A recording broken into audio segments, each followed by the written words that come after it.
حضرت انس رضی اللہ تعالی عنہ سے مروی ہے کہ حضور اقدس صلی اللہ علیہ وسلم نے ارشاد فرمایا، جو شخص صبح یا شام کو یہ پڑھے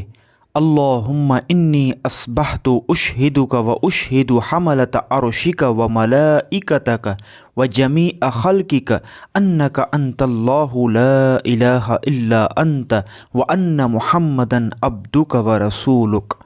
اللہ تعالیٰ اس کا چوتھائی حصہ آگ سے آزاد فرمائیں گے، اور جو شخص یہ کلمات 3 مرتبہ پڑھے گا اللہ تعالیٰ اس کے 3/4 کو آگ سے آزاد فرمائیں گے، اور جو شخص یہ کلمات 4 مرتبہ پڑھے گا اللہ تعالیٰ اسے مکمل طور پر آگ سے نجات عطا فرمائیں گے۔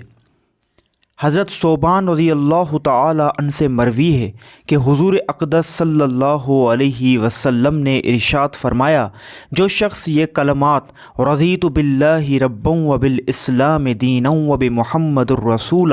صبح شام پڑھے گا تو اللہ تعالیٰ اپنے ذمے لے لیتے ہیں کہ اسے راضی کریں۔